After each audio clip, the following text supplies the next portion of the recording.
Are you into Halloween? Like, into it? Do you dress up? Do you decorate your house?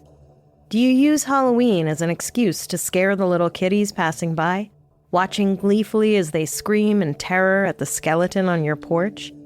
Or is the world scary enough already that you pass on the whole thing?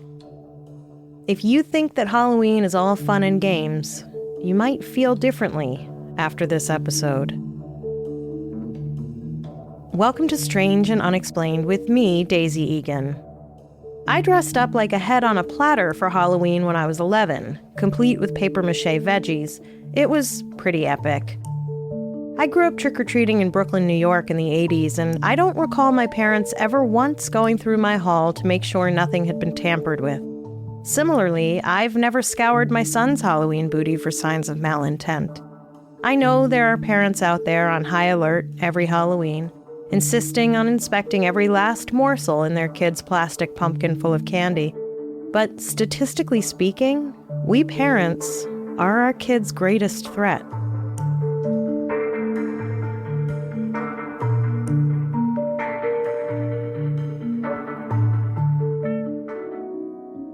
On Halloween 1974, 8-year-old Timothy O'Brien was pumped about the evening's plans. He was planning on trick-or-treating with his little sister Elizabeth and his friend Mark Bates from church. The two families had dinner together at the O'Briens, and then Timothy in his Planet of the Apes costume, Elizabeth dressed as a princess, and little Mark Bates, probably not dressed as Norman Bates, even though that would have been a home run, undeterred by the rain, set out with Ron and the Bates' dad, Jimmy. Ron had volunteered to take them earlier in the day, even though he'd never taken on trick-or-treating duty before. The group headed to the Bates neighborhood where the houses were nicer, and so presumably would the candy be. Ronald talked Jimmy Bates into a game plan that night. He'd be the one to escort Tim, Elizabeth, and Mark Bates up to the door of the houses they'd visit, and Jimmy would hang back on the sidewalk near the street. Seems like a completely unnecessary plan, but maybe Ron was a Virgo and just needed everything mapped out.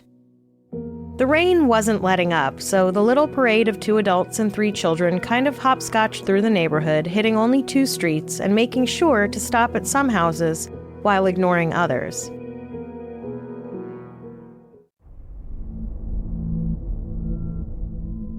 When the group came upon the house at 4112 Donerail, the porch light was out, which usually indicated that the candy had either run out or the occupants weren't interested in participating. The house didn't look all that inviting. When the kids, accompanied by Ronald, yelled out trick-or-treat, no one answered. The trio of tykes, probably saying "I told you so," sprinted on to the next house. O'Brien, for some reason, lingered on the porch for a little less than a minute. When he came back to the group, he proudly produced 5 18-inch-long pixie sticks. After the kids had run off, he said the porch light came on and someone with a hairy hand opened the door just enough to pass the giant sugar sticks over. Weird detail, but hey, sugar. Later, Jimmy Bates would say he didn't recall the porch light coming on or the door opening, but who knows? Maybe he'd already moved on with the kids to the next house. Anyway, Ron told the kids that the rich neighbors had delivered, even throwing in some for the Bates' little sister who'd opted to stay home. The kids stashed their fresh booty in their bags and kept trucking down the street in search of more. A few doors down, O'Brien asked the kids to give him back the pixie sticks, and they did. He then took the sticks to the car for a few minutes before catching back up with the group and giving the straws back to the kids for good. When the kids were done with their sugary mission, they retreated to the Bates house where the moms had been visiting with each other. As O'Brien was trying to usher his family out the door and back home, the doorbell rang. He answered it to find a straggler trick-or-treater holding out his bag. The kid recognized O'Brien from the church choir, and amused by that, O'Brien handed him a giant pixie sticks from the stash of those he'd received at the rich people's house. On the way home, Ron's wife, Daneen O'Brien, decided to stop over at another friend's house. No worries, Ron would bathe the kids and put them to bed. At home, O'Brien let his kids pick out a piece of candy each before getting ready for bed.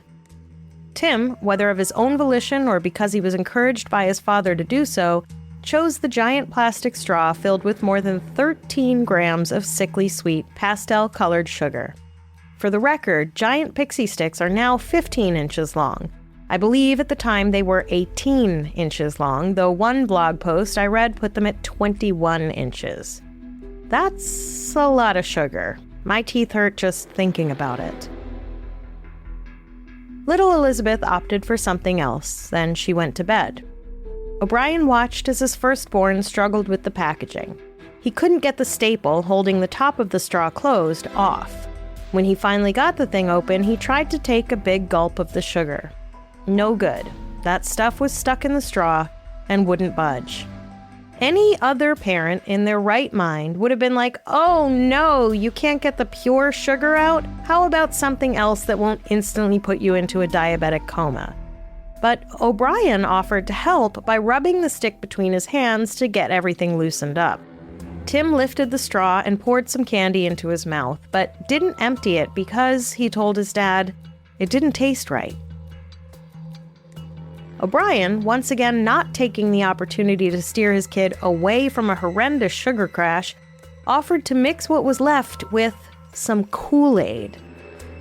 His 8-year-old couldn't get pure sugar easily enough, so he mixed it with liquid sugar for him.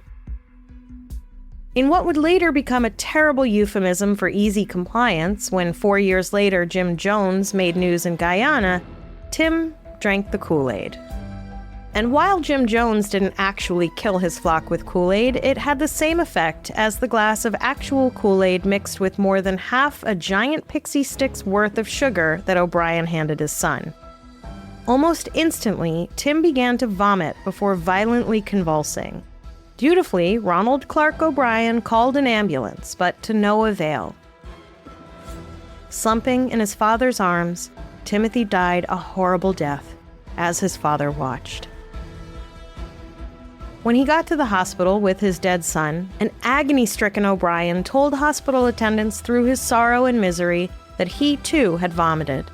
Deeply alarmed that they were about to lose another patient, they prepared to pump his stomach when O'Brien recovered himself and was like, oh wait, actually, you know what, I'm okay. False alarm. Thanks, though. So miraculous was the recovery that people would later recall it. It had been the longest of long dark nights. A child had died. A city was about to be put on high alert. Rewards would be offered for information leading to anything anyone knew about this heartbreaking turn of events. An 8-year-old who sang in the church choir and who loved his sister and who had engaged in the most American of childhood traditions had suffered at the hands of the most villainous of strangers. Turns out, though, not everyone was grief-stricken.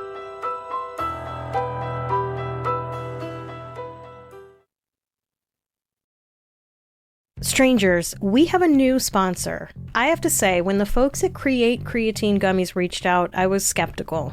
Isn't creatine for bodybuilders? You all know I'm definitely no bodybuilder, but when I saw that one of the benefits of creatine is increased energy, you know I had to try it.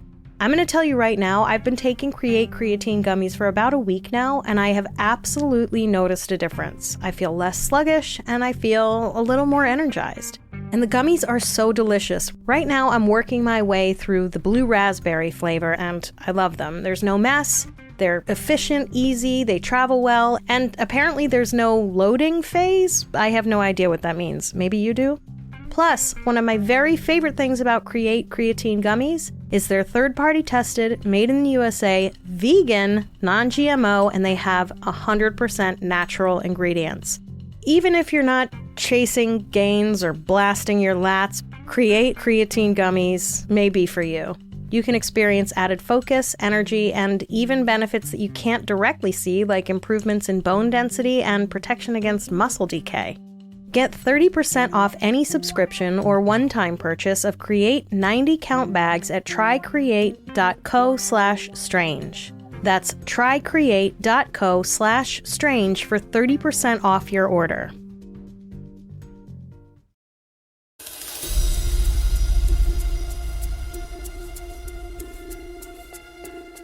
After Timothy O'Brien's death, the coroner set about trying to figure out what had killed him. His little body was subjected to some serious scrutiny. In the boy's stomach, the coroner found 16 milligrams of cyanide. In his blood, the coroner found 0.4 milligrams of cyanide. A fatal reading for cyanide in the blood is somewhere between 0.2 and 0.3 milligrams. Tim O'Brien had enough cyanide in his blood to kill 2 adults. Not to mention the amount left in his stomach, which could have killed a small handful more. The news of Tim O'Brien's death traveled fast after hospital personnel called to explain his tragic demise. The police moved swiftly to talk to the adults involved and then to try to nail down the kid's route that night, trying to find out who could have given a child cyanide-laced candy. Their first stop was the O'Brien home. There, they found some residual cyanide in Tim's sugar straw and 4 full inches of cyanide in the opening of little Elizabeth's pixie stick. They quickly discovered the same thing in both pixie sticks still waiting to be consumed at the Bates house. In fact, little Mark Bates had tried to open his pixie stick that night, but couldn't quite get the thing opened. It was stapled shut and just wouldn't budge. He fell asleep trying. Later, Mark Bates told a TV crew that it was the biggest piece of candy he'd ever seen. But his mom told him she'd just clean the house and he'd have to wait until tomorrow and have it outside. By then, his friend Tim was dead, and his much-admired pixie sticks was in the hands of police, likely already in a forensic lab being tested for poison. The 5th pixie stick showed up after the town was enveloped in the ensuing panic. In the pixie sticks that had been used to enhance the Kool-Aid, which was intended to cover the taste of the cyanide, half of the poison remained lodged, mingled with the sugar crystals. In each of the 4 remaining tainted pixie sticks, the amount of cyanide was enough to kill 3 adults. But how could anyone know if there were more poison pixie sticks making their way into tiny hands? What about other candy? Parents across the nation were racked with panic. Not a single child within a 50-mile radius of Deer Park, Texas, got to keep their Halloween stash as parents destroyed the bags or turned them over to police. And while the news media and parents panicked about some sinister monster out there poisoning all the children, police were finding out some troubling facts about Ronald O'Brien. Going back, you could say the theory that something was not exactly right with O'Brien began with his spotty work record in the 1960s and early 70s. By the time he was 30, he had had 21 different jobs in 5 different Texas cities in just 10 years. Now, many people in their 20s have checkered work histories, but most don't leave those jobs because their boss thinks they might be stealing from them. In the case of Ronald O'Brien, most employers had invited him to quietly leave after he was suspected of some kind of fraud or embezzlement that was easier to sweep under the rug than prosecute. But it wasn't just stealing. Something about Ronald O'Brien was just creepy. A short time before his son's death, O'Brien became an optician at Texas State Optical, a recognized chain of eyeglass providers and stores found in strip malls all over the state. The job paid okay and was steady. Plus, he got to wear a white coat. Fancy. How his wife viewed this continual pattern of work instability is anyone's guess, but she remained steadfastly by his side, bringing 2 children into the world with him over that decade. In any case, the O'Briens were in perpetual debt.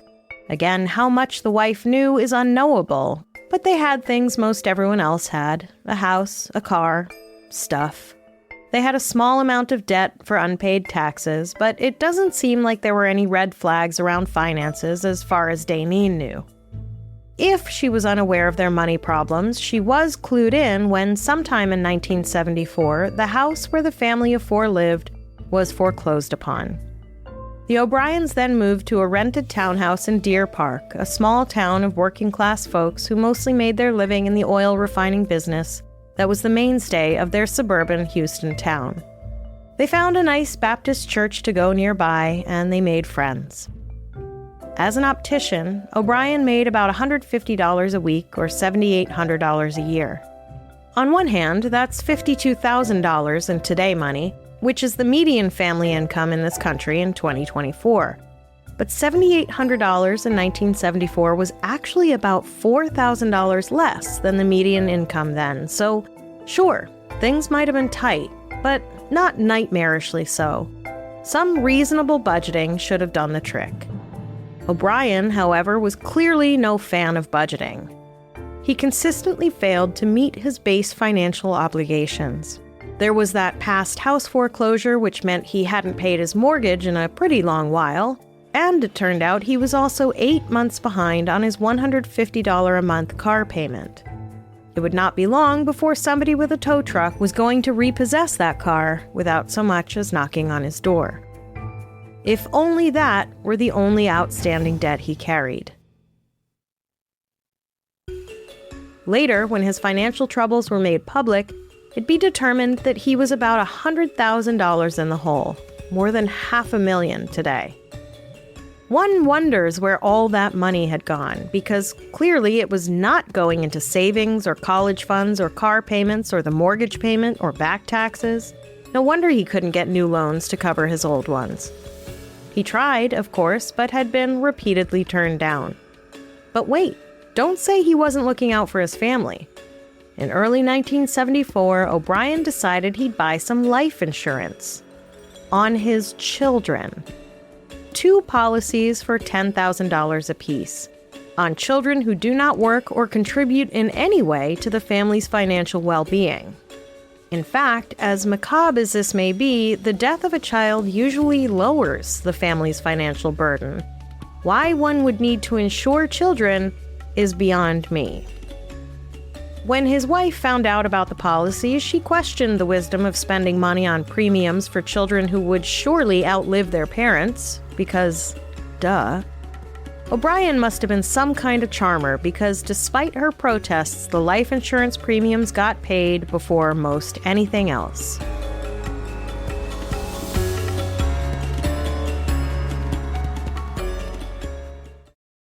Strangers, Uncommon Goods is back just in time for the holiday season. This year, consider giving your loved ones beautiful, handmade gifts from a place that truly cares about their makers and their customers. Whether you're looking for one-of-a-kind art, jewelry, bar and kitchenware, gifts for kids of all ages, including DIY kits, garden decor, birdhouses and feeders, I'm telling you, Uncommon Goods has anything you could ever think of. Plus, here's something I'm most excited about with Uncommon Goods. They're now offering unique experience gifts. So for example, you can gift a video game workshop for kids, or an historical cocktails mixology class. Or maybe you're into tarot cards, you can take a Halloween tarot reading class. There's so much stuff on Uncommon Goods, this site is bananas. Plus, Uncommon Goods has made the commitment to never have products made of fur, feathers, or leather. They partner with nonprofit organizations through their Better to Give program, so with every purchase you make, they donate $1 to a partner of your choice. $2 if you're a Perks member. Since they launched Better to Give in 2001, they've donated more than $3 million to causes you care about. Get 15% off your next gift. Go to uncommongoods.com/strange. That's uncommongoods.com/strange for 15% off. Don't miss out on this limited time offer. Uncommon Goods. We're all out of the ordinary.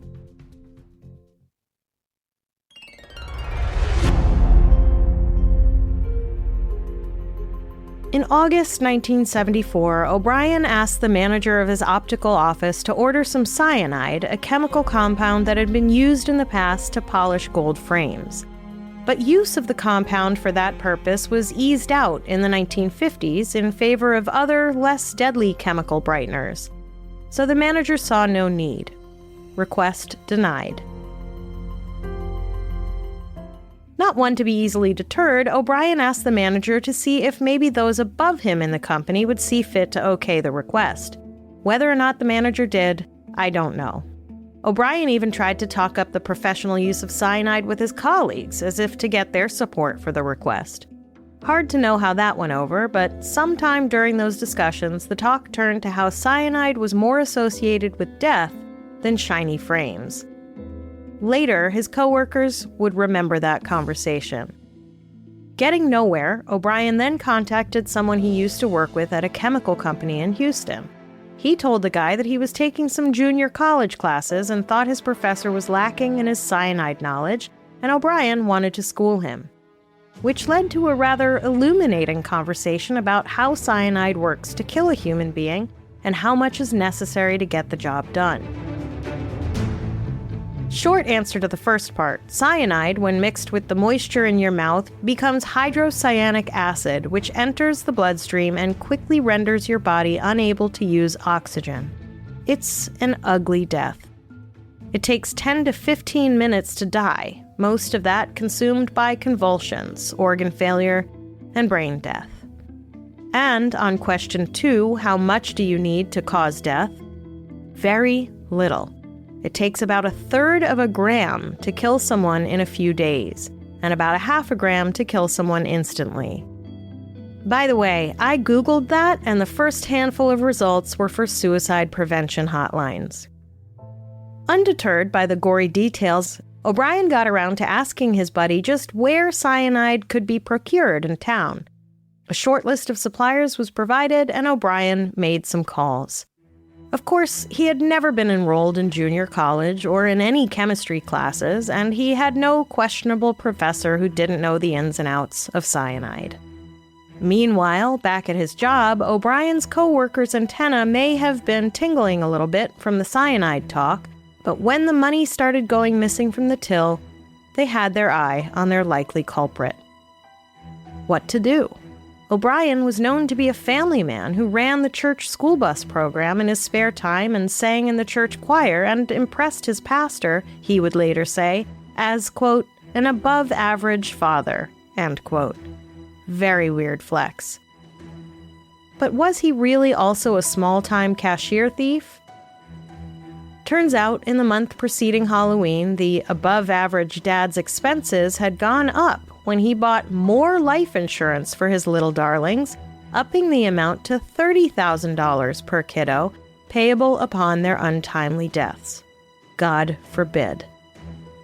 When O'Brien bought the new increased amount of coverage, he asked the insurance agent not to mention it to Dainine.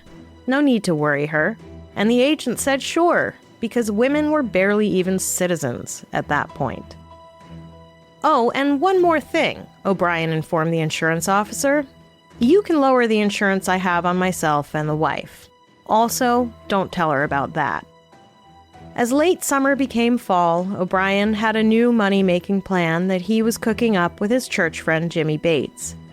They'd buy a house together. They had already figured out what town and in what neighborhood they'd like to purchase.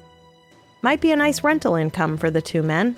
Another thing he didn't feel the need to tell his wife. Just keep it between the boys. Then, as Halloween approached, O'Brien sought out a cyanide supplier who helpfully counseled him that he didn't need a lot for whatever he said he was planning to do with it. That guy suggested another guy who could sell him just a small amount. It was a 5-pound sack, and for not much money. Let's just pause on that for a moment. A 5-pound sack of cyanide. 5 pounds, which is about 454 grams. And it takes 1/3 of a milligram to kill a person. What on earth would anyone need with 5 pounds of cyanide? Anyway, O'Brien, it seems, was talking to everybody in town about cyanide, and some were clearly ready to help him out. A week before Halloween, with his loan company breathing down his neck, O'Brien negotiated a bit of temporary reprieve. He told the loan officer he'd be coming into some money before the end of the year. Wow. The loan officer rescheduled his payment to reflect this glowing new financial reality on the horizon. On Halloween Day, Ron O'Brien told his coworkers in passing about this cool pocket stapler he'd recently acquired. He then headed out to the parking lot to his car with the cool little stapler and a 5-pound bag of something, and opened his trunk and spent a little time with whatever his craft project was. He also told a coworker that day that he was planning on quitting his job soon. What? Why? How? Here a hint, there a hint. Everywhere a hint, hint. But who knew all of it? Only Ron. Who knew bits and pieces? A lot of people sprinkled all over the greater Houston area. Nobody was putting two and two together. It's horrifying to think about how many friends or acquaintances or salesmen could have raised a red flag somewhere, telling someone else of the strange conversations, the inexplicable interest, the insurance irregularities. Nobody said anything. And why would they? Why would the insurance agent ever have cause to talk to the cyanide salesman? Why would a cyanide salesman ever have cause to talk to Ron's boss? They were just dots on a map that were seemingly unconnected. Until they weren't. At 9 a.m. on November 1st, just hours after Timothy had breathed his last, the overcome and deeply affected Ronald O'Brien called his insurance company asking how to collect on his son's death. A half hour after that, he called on his bank to ask them how to collect on an insurance policy that he'd taken out on his children there, too. Over the next week, as police zeroed in on their suspect, they found a stapler, a knife, and scissors in the O'Brien's home. Those on their own wouldn't mean much. What house doesn't have a stapler, knife, and scissors? But this particular trio of common household items each had purple plastic residue similar to the Pixie Stix packaging on it, and there was evidence of crystalline sugar adhering to the tools. O'Brien, meanwhile, was telling police he'd gotten the Pixie Stix at those rich people's house, and that it was a man with a hairy arm that handed him the candy that had been doctored. Well, the man of the house was an air traffic controller on a shift that started in the afternoon and continued on until past 10:30 p.m. So no, he wasn't home that night. His wife and children had handed out candy until they ran out, and then turned off the porch light to indicate that they were no longer in the treating mood. And besides, neither of them had hairy arms. If that weren't proof enough that O'Brien's shaky story was holding no water, no one else who trick-or-treated on that street got the 18-inch-long candy straws that had so dazzled and tempted Tim O'Brien. As far as anyone knew, the only other kid who got a giant pixie stick that night that wasn't in Ron O'Brien's little group was the kid from church who got his from none other than Ron O'Brien himself.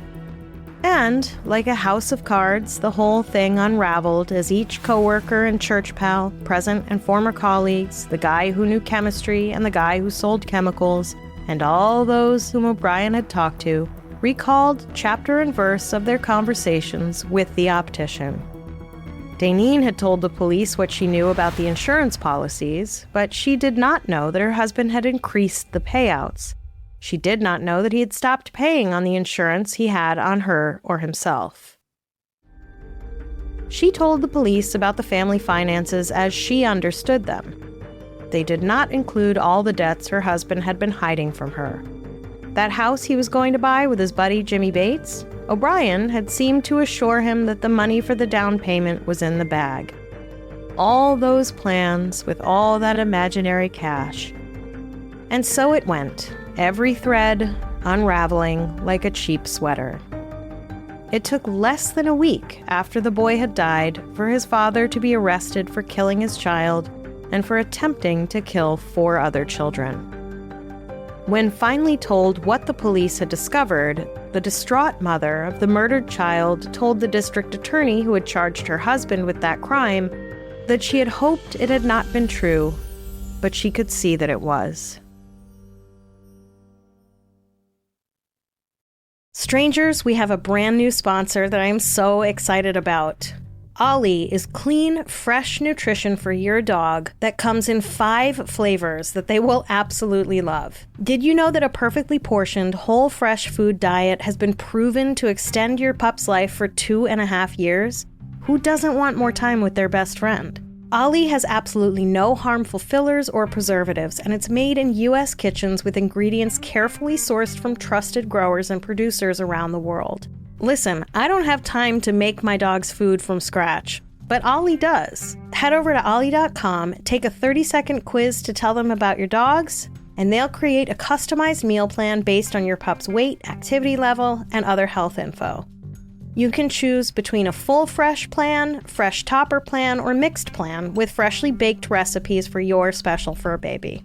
Plus, they also have treats and supplements. I can't wait to introduce Ollie fresh food to Pops and Noodle. Right now, Ollie is offering a fantastic deal to let your pup taste test a personalized meal plan. So head to ollie.com, tell them about your dog, use Strange, and you'll get 60% off your first box of meals when you subscribe today. Head to ollie.com and enter code STRANGE to get 60% off your first box. They offer a clean bowl guarantee on their first box, so if you're not completely satisfied, you can get your money back.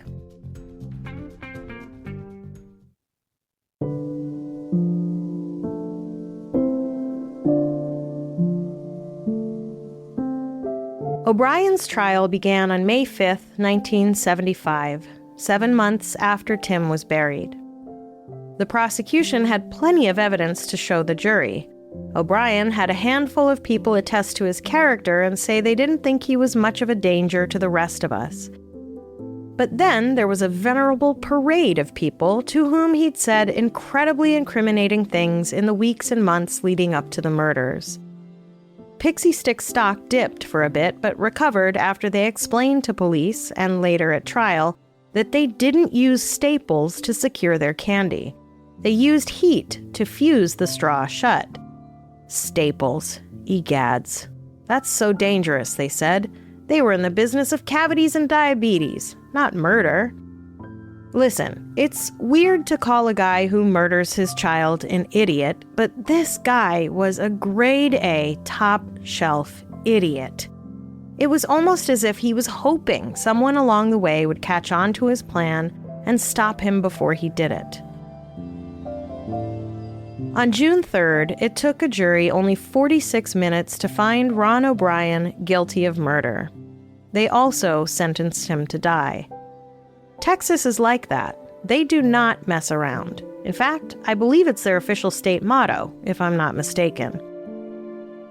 O'Brien was executed, per the law, by lethal injection at midnight on March 31st, 1984. Demonstrators outside the Huntsville, Texas prison, where the death house is, yelled loud enough that inmates inside the prison could hear. They were yelling, "Trick or treat." They were mostly college kids from the local university in Huntsville. It must have been a nice night for drinking and tailgating outside an execution. I'm not sure I find that all that amusing, but grief and rage are funny things. Despite the fact that this awful murder took place 50 years ago, exactly, it has had a lasting impact on Halloween. From rumors of razor blades and apples, pins and candy bars, and of course, poison treats of any kind, there is a pervasive worry that evil strangers are looking to kill innocent little kitties on Halloween. Every few years, it seems, local news stations issue warnings about checking your child's candy. Most recently, it's nefarious drug lords in Mexico putting fentanyl in candy. Spoiler alert, they are not. According to an article on Patch.com from 2015, quote, Dr. Joel Best, a sociology and criminal justice professor at the University of Delaware, has been researching what he calls Halloween sadism, the passing of contaminated treats to trick-or-treaters, for 30 years by studying articles in major newspapers dating back to 1958. The grand total of incidents in which a child was killed or seriously injured by contaminated candy handed out by a stranger during trick-or-treating? A big fat 0. End quote. In fact, homicide is a leading cause of death in children in the United States. We have the highest rate of child murder among developed nations, according to a Case Western Reserve University School of Medicine study. Every year since 2013 has seen a 4% increase. But it's not strangers that are killing our kids, just like it's usually not strangers abducting kids. It's parents. About 2.5% of all homicide arrests in this country are for parents who had killed their children, according to a Brown University study. According to the Journal of American Medical Association, A close look at the statistics gathered by accredited child advocacy centers shows that more than 90% of abuse, injury, and death of children is at the hands of people they know. And because we love them, firearms were the most likely weapon used in that scenario, not cyanide in the pixie sticks. Children die a lot as well if they are victims of continued abuse, or because a parent has an untreated or poorly treated mental illness and thought it in the best interest of their child to help them depart this life. Or there's a parent out to hurt an estranged spouse and can think of no greater pain than to kill the thing they love the most. But when I tried to track down how many parents kill their children for profit, I came up with zip, zero, nada. Maybe it's too rare, or maybe, too fucking psychotic even for the most depraved of humans? Nah, it can't be that. And how many are killed by strangers? That's a tough statistic that even AI was lurching badly on. Seems that in 2019, 10% of homicide victims, all ages, in the US were killed by strangers. In that same year, stranger abductions made up only about 0.3% of missing children cases. But this seems like comparing apples to oranges. The only real takeaway I have from all this is somehow we persist in believing that the greatest threat to children is strangers. Apparently, though, it really is usually the devil you know. It's certainly almost never strangers handing out candy on Halloween. I am not advocating laissez-faire parenting. It's just that we are a frightened bunch of otherwise reasonable adults on Halloween night. This, despite the fact that as of today, there are no confirmed cases of children having been poisoned by Halloween candy, or of any razors or pins being found inside candy meant for random child consumption. Except for this one. Except for this pasty, ineffectual loser of a man who, from all indications, expressed no remorse ever for his heinous crime, who stood behind his claim that he didn't do it even on the day he was executed for doing so. Spoiler alert, no one in their right mind thinks he didn't do it. The evidence really is that strong. But it is a crime that has stuck with us for decades now, changing how we do Halloween in some very basic ways. It was a crime that, despite never having anything to do with strangers, single-handedly stole some of the magic out of Halloween night. So much so that in the crime's initial wake, trick-or-treating looked damn near extinction, close to mortally wounded, on its way out of the American experience to be replaced by well-chaperoned parties that didn't last past 8 p.m. We've rebounded a bit from that, but we are still uber cautious now in a way we weren't before 1974, when a child died by eating something out of his trick-or-treating cash. All because his father was a greedy, sociopathic asswipe who, despite being found out, planted a seed of fear so pervasive it lasts to this day. Fear is, after all, what Halloween is all about. And since the 70s, Halloween has only gotten bigger. According to USA Today, last year, shoppers spent $12.2 billion on Halloween. In a random survey, LendingTree found that 27% of those who spend on Halloween went into debt while overspending on the occasion. Don't do that. Or do. What do I care? Life is short. If you want to spend all your money on inflatable pumpkins, live your life. These days, for a small investment, you can buy an inflatable Grim Reaper that is, I guess, supposed to be scary, but always misses the mark as far as I'm concerned. My neighbors have one, but much scarier is the plastic garbage bag fitted to look like it has a body in it hanging from their basketball hoop. That thing gives me the heebie-jeebies. Now that I have a house with a porch, we go all out in October, fashioning our house to look like a monster that just might swallow you up if you get too close. I'll be posting pictures on our socials, of course. But we are in the habit of pretend scary, which, while it can get expensive, is a lot cheaper than real scary, which may just cost you your life. Fun scary, in the way that scary should be. Fun, something Timothy O'Brien who would be 58 now had he lived, did not get near enough of. He was just 8.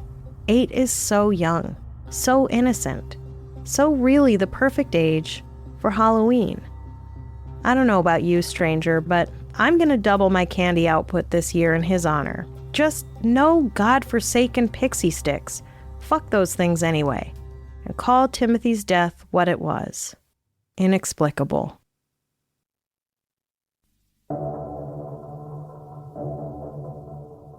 Next time on Strange and Unexplained. In May of 1921, a young man tripped on his way into an elevator and sparked one of the most violent and devastating riots in our country's history.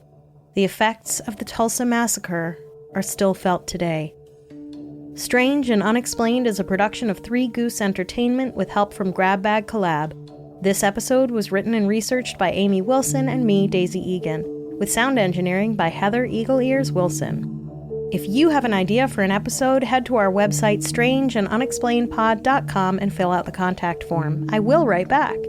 For more amazing content, join us at patreon.com/grabbagcollab, where for just $5 a month you'll get all the Grab Bag exclusive shows, and for $8 you get those, plus Amber Hunt's Crimes of the Centuries and Strange and Unexplained, early and ad-free. Grab Bag is an all-female and non-binary owned profit-share network where our contributors get to keep ownership of their shows. We strive to give a platform to those who might not be able to land themselves on a bigger network. Who knows, maybe you have a podcast idea you'd like to pitch to Grab Bag. We've got live recordings, watch parties, book clubs, and more. Why there's so much going on over at Grab Bag, you'll wonder if we missed the memo on how capitalism works. Join me on Instagram at SNUPod, Daisy Egan, and Grab Bag Collab, or head to the Facebook page to join in the conversation. If you like the show, please visit a sponsor with our unique code, give us a quick review and 5 stars, subscribe and download, and tell a friend.